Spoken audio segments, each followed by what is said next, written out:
Students, इससे पहले lecture में हमने nth टाइम डिफरेंशिएशन की डेफिनेशन को समझा और nth टाइम डिफरेंशिएशन के फॉर्मूलों को प्रूफ किया।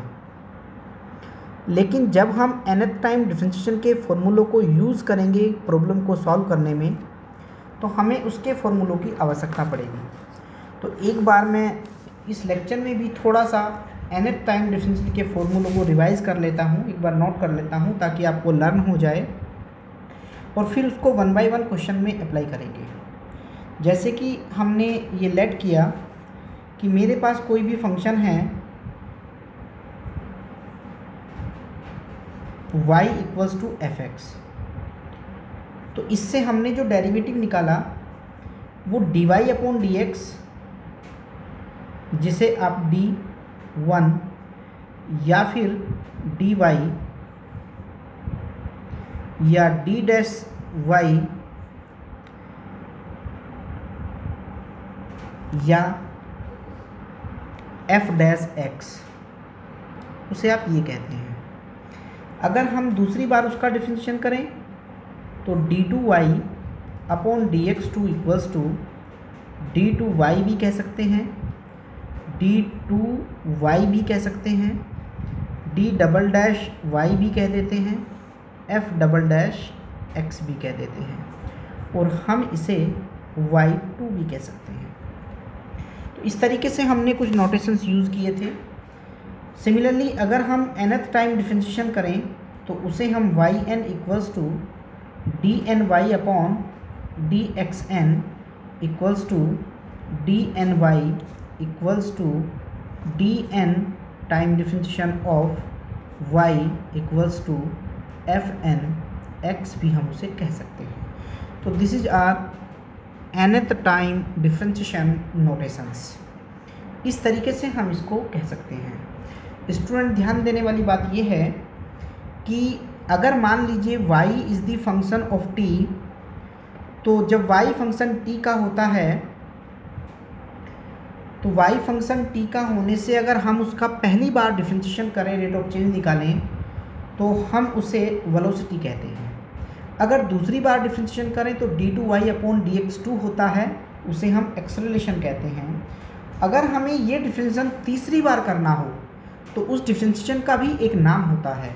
2 बार के डिफरेंशिएशन को तो सभी जानते हैं, लेकिन जो तीसरी बार का डिफरेंशिएशन होता है उसे हम क्या कहते हैं उसको भी समझना होगा।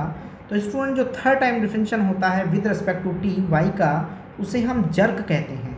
अगर चौथी बार का डिफरेंशिएशन हो उसे स्नैप कहते हैं और अगर 5वीं बार का डिफरेंशिएशन हो उसे क्रैकल्स कहते हैं। तो इस तरीके से हम आगे भी डेरिवेटिव को समझ सकते हैं कि किस तरीके से उसके नाम रखे गए हैं। ध्यान दीजिए स्टूडेंट, अगर मान लीजिए कि मैंने nth टाइम फंक्शन के कुछ फॉर्मूले, चूँकि इससे पहले वाले लेक्चर में मैं उनको प्रूफ कर चुका हूँ, एक बार लर्न करने के लिए बस यहाँ पे नोट कर देता हूँ कि अगर मुझे nth टाइम डिफरेंशिएशन करना हो e to the power ax का, तो उसका फॉर्मूला हमने ये पढ़ा कि a to the power n e to the power ax हो जाता है। ये फॉर्मूला नंबर 1 था। अगर हम दूसरा फॉर्मूला देखें, फॉर्मूला नंबर 2, तो उसमें हमने ये पढ़ा कि अगर मान लीजिए मेरे पास मुझे nth time differentiation a to the power x का करना हो तो a to the power x into log base e a हो जाता है। तो इस पूरे की जो होल पावर होगी वो n हो जाएगी, क्योंकि मुझे n टाइम डिफरेंशिएशन करना है। इसी तरीके से अगर मैं एक तीसरा फॉर्मूला देखूं तो तीसरे फॉर्मूले में मैंने ये पढ़ा कि अगर मान लीजिए कोई भी फंक्शन मेरे पास nth टाइम डिफरेंशिएशन जिसका हो रहा है वो फंक्शन मेरे पास ax plus B to the power n की फॉर्म में है, तो उसे मैं ये कहता हूँ कि उसका जो nth टाइम डिफरेंशिएशन आता है उसे हम ये कहते हैं a to the power n factorial n, उसे हम ये कहते हैं। स्टूडेंट, ध्यान दीजिए, इसी फॉर्मूले का हमने एक दूसरा फॉर्म भी पढ़ा कि अगर मान लीजिए if a equals to 1 and b equals to 0, अगर a 1 हो और b 0 हो तो इस फॉर्मूले को हम थोड़ा सा चेंज कर सकते हैं।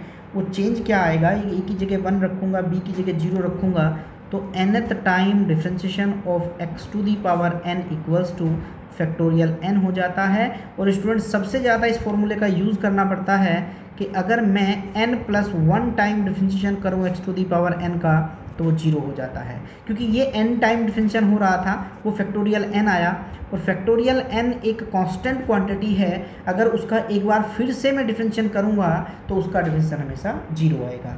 तो इस तरीके से स्टूडेंट हम देख सकते हैं कि nth टाइम डिफरेंशिएशन के फॉर्मूले किस तरीके से बन रहे हैं। एक और फार्मूला हमारे पास है फोर्थ फार्मूला, उसमें हमने ये पढ़ा कि अगर हमें nth टाइम डिफरेंशिएशन करना हो, अगर हमें nth टाइम डिफरेंशिएशन करना हो और फंक्शन हमारे पास ये हो कि nth time of log ax plus b, अगर हमें इसका n टाइम डिफरेंशिएशन का फॉर्मूला करना हो तो उसका फॉर्मूला हो जाता है -1 to the power n -1 a to the power n -1 का factorial upon ax plus b to the whole power n। और अगर हमें फॉर्मूला nth टाइम डिफरेंशिएशन का 1 अपॉन ax प्लस b का करना हो तो उसके लिए भी हमने पढ़ा -1 to the power n a to the power n factorial n upon ax plus b to the whole power n plus 1। तो ये फॉर्मूला भी हमने उसके लिए पढ़ा।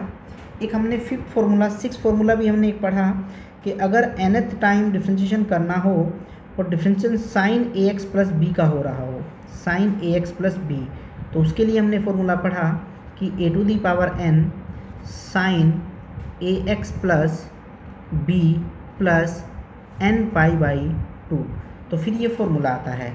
एक 7 फार्मूला हमने पढ़ा nth time of cos ax plus b, अगर हमें इसका डिफरेंशिएशन करना हो nth टाइम तो a to the power n cos ax plus b plus n pi by 2।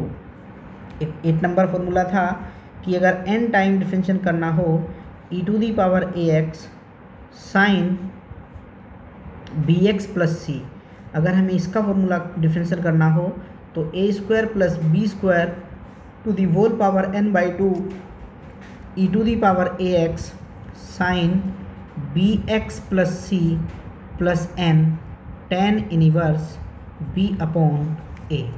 तो इस तरीके से हम फॉर्मूले को चेक कर सकते हैं। एक और फार्मूला हमारे पास था स्टूडेंट, इससे पहली वीडियो में हमने सभी फार्मूलों को प्रूफ किया है, यहाँ पे केवल उनको रिवाइज करने के लिए हम पढ़ रहे हैं कि थोड़ा सा रिवीजन हो जाए, हम लोगों को याद हो जाएगा। तो a स्क्वायर b स्क्वायर की power n by 2 e to the power ax, बस केवल साइन की जगह कोस हो जाता है bx plus c plus n tan inverse b upon a। तो इस तरीके से हम इन फॉर्मूलों को यूज कर सकते हैं। अब मान लीजिए स्टूडेंट मुझे अपने क्वेश्चन में इन फॉर्मूलों को अप्लाई करना है, तो मैं किस तरीके से इनको अप्लाई करता हूँ। एक बार एग्जांपल लेते हैं और एग्जांपल में समझते हैं। मान लीजिए क्वेश्चन ये है कि फाइंड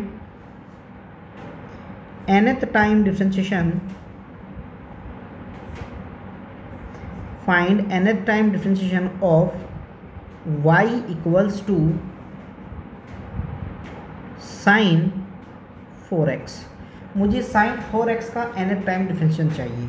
तो अगर मुझे साइन 4x का nth टाइम डिफरेंशिएशन करना है तो कैसे हम इसको सॉल्व करेंगे। तो सिंस y इक्वल्स टू मेरे पास है साइन 4x, तो स्टूडेंट ध्यान दीजिए, मैं कभी भी ये नहीं करूँगा कि मैं एक बार डिफरेंशिएशन करूँ, 2 बार करूँ, 3 बार करूँ और n बार करूँ, क्योंकि मैंने इस तरीके से तो अपने फॉर्मूले को बना लिया है। अब मैंने देखा कि मेरे पास फॉर्मूला जो है साइन का फॉर्मूला ऑलरेडी मेरे पास है, वो मैं ऑलरेडी प्रूफ कर चुका हूँ। दिस इज फॉर्मूला नंबर 6, यानी कि मैं यहाँ पे यूज़ कर रहा हूँ फॉर्मूला नंबर 6। फॉर्मूला नंबर 6 को मैं यूज़ कर रहा हूँ। तो अगर फॉर्मूले नंबर 6 को यूज़ करूँगा तो nth टाइम डिफरेंशिएशन क्या होगा, differentiation nth time with respect to x के रेस्पेक्ट में मुझे n टाइम डिफरेंशिएशन करना है, तो y का डिफरेंशिएशन yn हो जाएगा।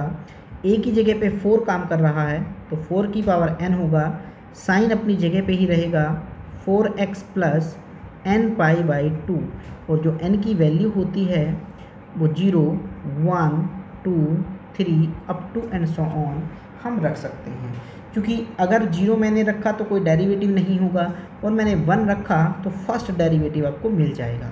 तो इस तरीके से हम उसको निकाल सकते हैं। अगर मान लीजिए 0 होगा तो ये फंक्शन एज इट इज आ जाएगा और 1 होगा तो पहला डेरिवेटिव आ जाएगा, 2 रखने से दूसरा डेरिवेटिव आ जाता है। तो इस तरीके से स्टूडेंट हम अपनी प्रॉब्लम को सॉल्व कर सकते हैं। एक और एग्जाम्पल लेते हैं, छोटा सा एक एग्जाम्पल और है कि फाइंड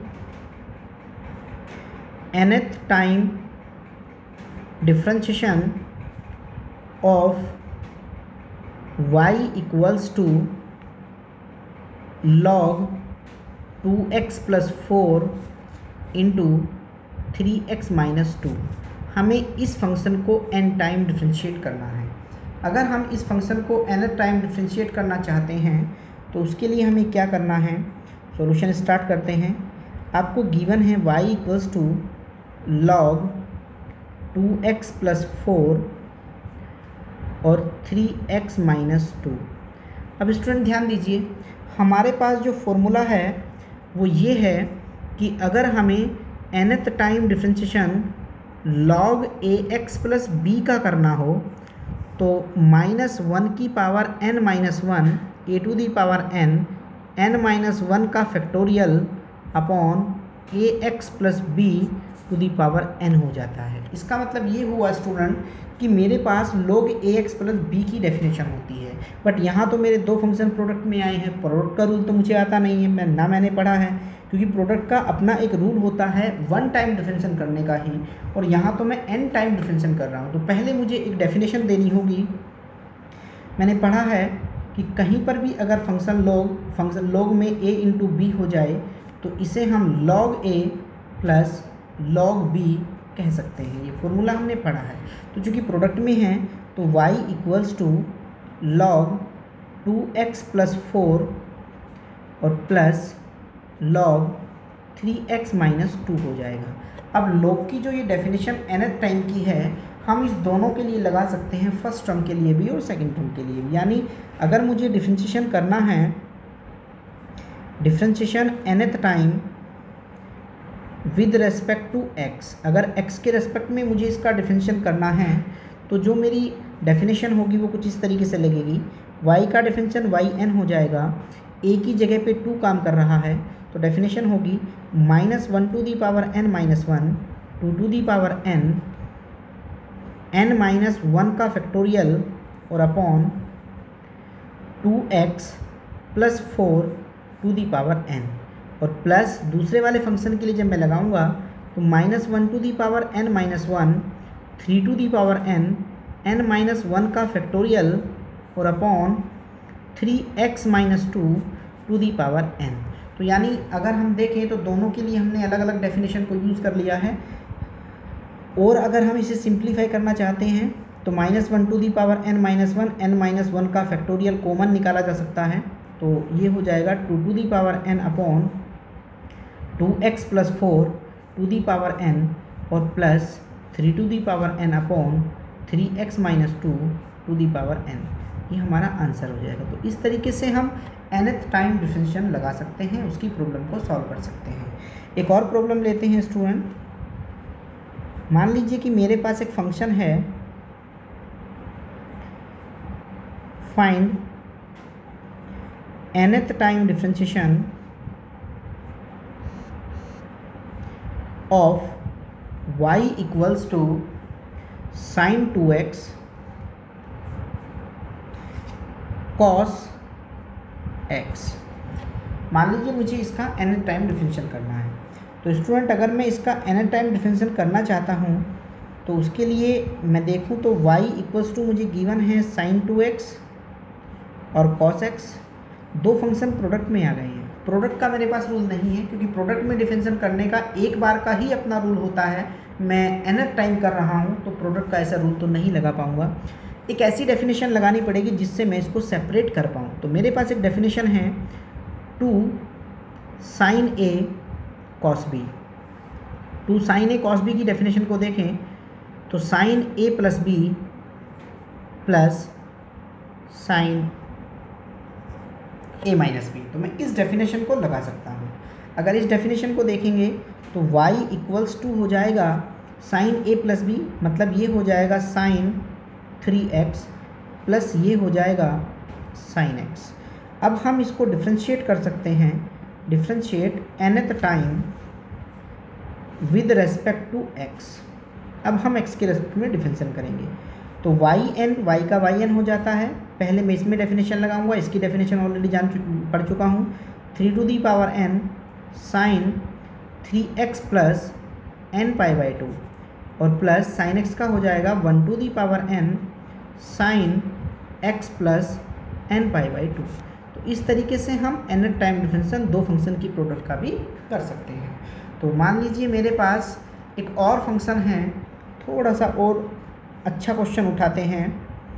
एक और क्वेश्चन है मेरे पास कि मुझे nth टाइम डिफरेंशिएशन फाइंड करना है। Find nth time differentiation of y equals to e to the power 2x cos 3x। मुझे इस प्रॉब्लम को सॉल्व करना है। अब देखें तो यहाँ पर मेरे पास दो फंक्शन प्रोडक्ट में आ गए हैं। स्पेशल फंक्शन है e टू दी पावर है, एक फंक्शन कोस में है।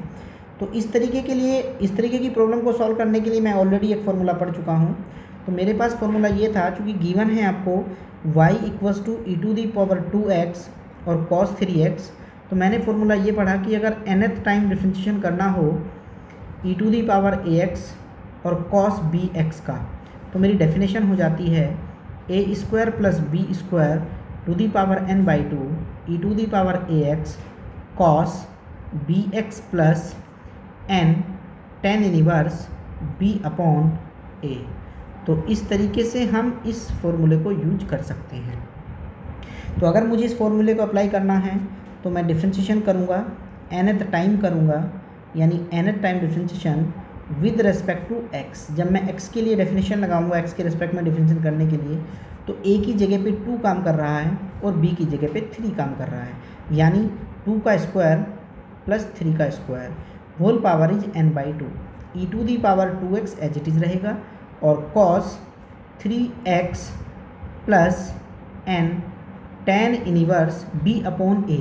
b इज़ 3 और a इज़ 2।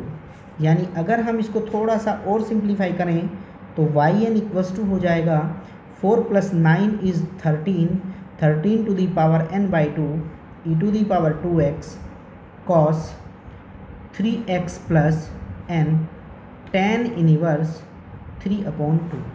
इस तरीके से हम अपनी प्रॉब्लम को सॉल्व कर सकते हैं। नोट करके मैं लिख रहा हूँ स्टूडेंट। मान लीजिए इस प्रॉब्लम को मैं यहाँ तक नहीं चाहता, उसको थोड़ा और आगे निकालना चाहता हूँ।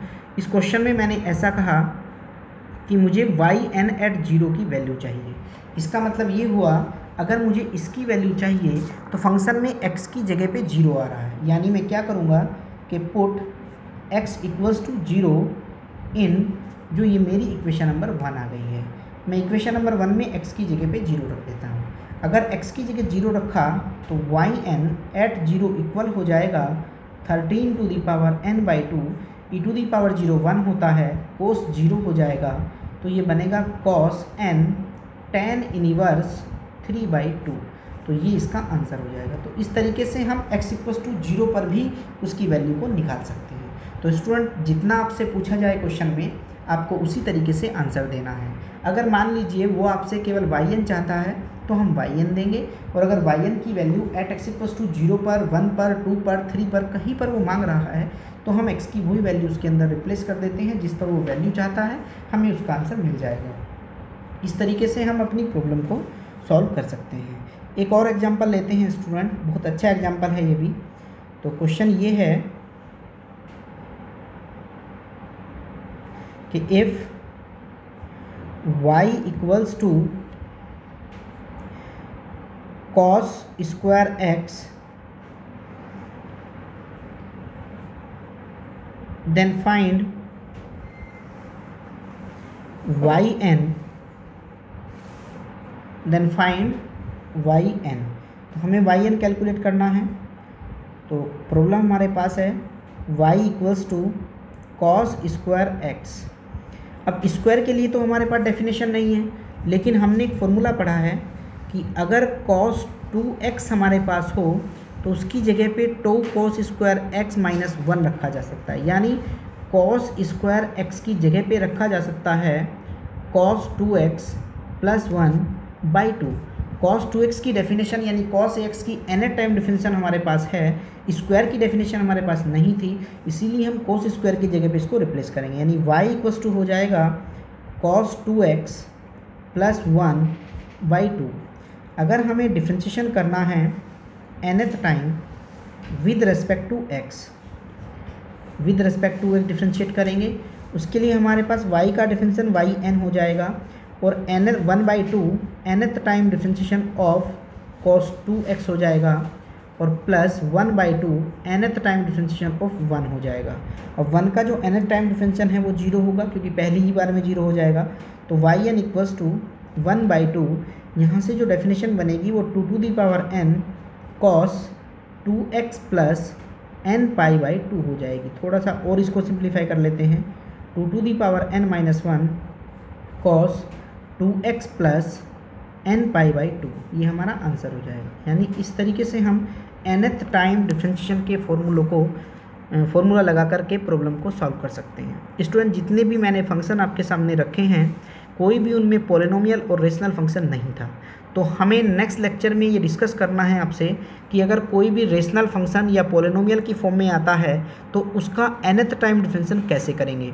लेकिन जब भी फंक्शन कोई रेशनल में आएगा तो उसको सेपरेट करने के लिए हमें सबसे जो मेन इंपॉर्टेंट पार्ट रहेगा वो पार्शियल फ्रैक्शन होता है। तो उससे पहले हमें एक पार्शियल फ्रैक्शन का लेक्चर को समझना होगा, पार्शियल फ्रैक्शन समझना होगा किस तरीके से किया जाता है। पार्शियल फ्रैक्शन समझने के बाद ही हम नेक्स्ट लेक्चर में जाएंगे और उस लेक्चर में हम ये डिस्कस करेंगे कि कोई भी रेशनल फंक्शन किस तरीके से उसको nth टाइम डिफरेंशिएट किया जाता है। Thank you very much.